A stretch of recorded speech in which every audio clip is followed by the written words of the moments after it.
Student, this is Vanshika and today we are going to continue our topic cell. चलिए video को शुरू करते हैं। वीडियो शुरू करने से पहले मेरे चैनल को सब्सक्राइब कर देना और बेल आइकन प्रेस कर देना, जिससे मेरी वीडियो के आने वाली सभी नोटिफिकेशन सबसे पहले आपके पास पहुंचे। और अगर आपको इस वीडियो से रिलेटेड कोई भी क्वेरीज है तो आप मुझसे कमेंट सेक्शन में पूछ सकते हैं या फिर आप मेरे इंस्टाग्राम अकाउंट में मुझसे पर्सनली पूछ सकते हैं। तो चलिए पहले हम पढ़ेंगे सेल ऑर्गेनेलीज के बारे में। तो हमारा पहला सेल ऑर्गेनेली है एंडोप्लाज्मिक रेटिकुलम। तो इसका हमें डायग्राम में ये दे रखा है, आप देख सकते हैं कि किस तरीके का दिखता है। ये दो तरीके के होते हैं, रफ एंडोप्लाज्मिक रेटिकुलम और स्मूथ एंडोप्लाज्मिक रेटिकुलम।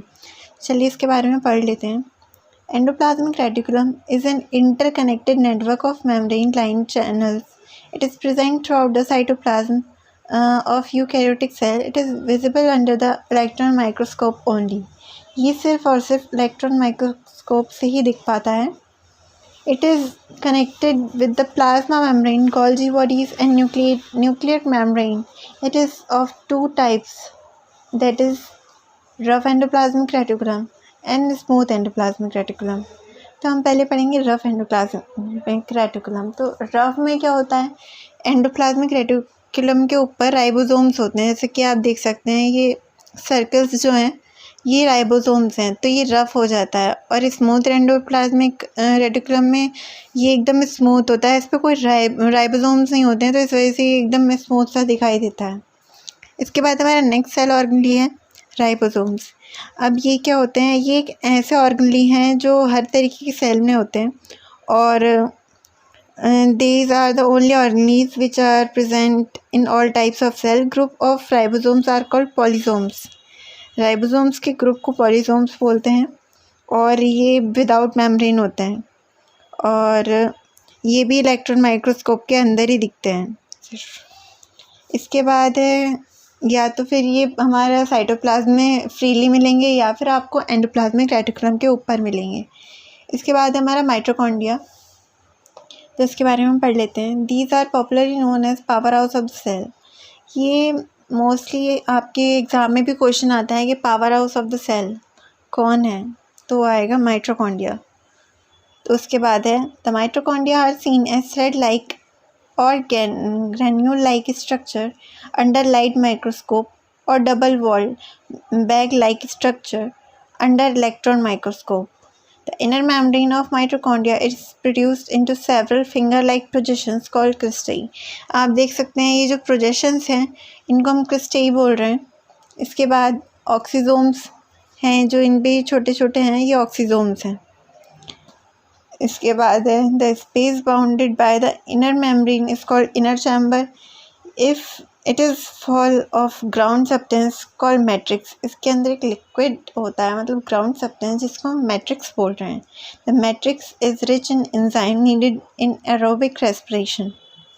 इसके बाद है गोल्जी बॉडीज़. ही क्या होती हैं? It is also called Golgi apparatus और Golgi bodies. It is a pile of flatten sac named cisternae along with small vessels and tubules present usually near the nucleus. In case of plant cell, these are called dictosomes found distributed throughout the cytoplasm. इसके बाद microbodies, इसके बारे में हम पढ़ लेते हैं. ये क्या होते हैं? These are small spherical or rounded bodies bounded by a single unit membrane. Each type of microbody is associated with some specific enzymes. The most abundant and important microbody are lysosomes. They are vesicles scattered in the cytoplasm of animal cell. ये जो lysosomes होते हैं ये लगभग 40 different types के enzymes अपने अंदर store करके रखते हैं, और इसको हम हाइड्रोलाइसिस बोलते हैं. These enzymes help in digestion of foreign bodies or worn out organelles. ये डाइजेशन में मदद करते हैं फॉरेन बॉडीज़ के और worn out organelles के. और अगर ये धोखे में साइटोप्लाज्म में आ जाए रप्चर होके, तो ये क्या करते हैं, सेल के अंदर जितने भी सेल ऑर्गेनेली हैं ये सबको बस्ट कर सकते हैं, मतलब सबको बेकार कर देंगे. इसी वजह से ये सुसाइडल बैग ऑफ सेल भी कहा जाता है. If the enzymes are released in the cytoplasm because of rupturing of their limited membrane, These enzymes can digest all the components of the cell. ये सारे components जितनी भी ऑर्गेनेल्स हैं सबको डाइजेस्ट कर लेगा और इसी वजह से इसको सुसाइडल बैग भी बोला जाता है। ये क्वेश्चन एग्जाम में कई बार आता है कि why lysosomes are known as suicidal bag of the cell, तो आपको वहाँ ये आंसर लिखना है। इसके बाद है centrosome. It is found in animal cell but absent in plant cell. ये हमारे एनिमल सेल में होते हैं, प्लांट सेल में नहीं होते हैं, और होते भी हैं तो बहुत फ्यू विद एक्सपेक्टेशंस के थ्रू, बहुत कम होते हैं। It is present near the nucleus. It is differentiated into a clear homogeneous mass of cytoplasm called centrosphere और one or a pair of microtubular centrioles. इसके बाद हमारा नेक्स्ट है प्लास्टिड्स। प्लास्टिड्स क्या होते हैं? These are present only in the plant cell and seldom found in animal cell. These are double-walled vessels of different shapes. These may be discoidal, ribbon-like, U-shaped, scintillate, beaded, oval or spherical. These are capable of division. ये division के capable होते हैं और depending upon color, they are categorized into two types. Colour की dependence पे हमने इसको दो तरीके में डिवाइड कर दिया है, एक है ल्यूकोप्लास्ट और एक है हमारा क्रोमोप्लास्ट। तो ल्यूकोप्लास्ट यानी कि वाइट कलर के जो होते हैं, these are colourless plastid as they do not contain any pigment. इसमें कोई पिगमेंट नहीं होता है। They help in storage of food depending upon the types of food stored. They are further classified as amyloplast, proteinoplast, elaioplast. तो ये अमीनोप्लास्ट क्या होता है? कार्बोहाइड्रेट स्टोर करता है। प्रोटीनोप्लास्ट नेम से पता चल रहा है प्रोटीन स्टोर कर रहा है, और एलियोप्लास्ट जो है वो फैट स्टोर करता है। इसके बाद है क्रोमोप्लास्ट। ये कलर्ड होते हैं, इसका क्रोम का मतलब होता है coloured. These are coloured plastid because of the presence of coloured substance called pigment. They are further grouped into two categories, photosynthetically inactive and photosynthetically active. तो photosynthetically inactive को हम पहले पढ़ लेते हैं। These are found in petals of flower and ripe fruits, and they provide attractive color. They contain viscously colored pigment such as carotene or xanthophyll.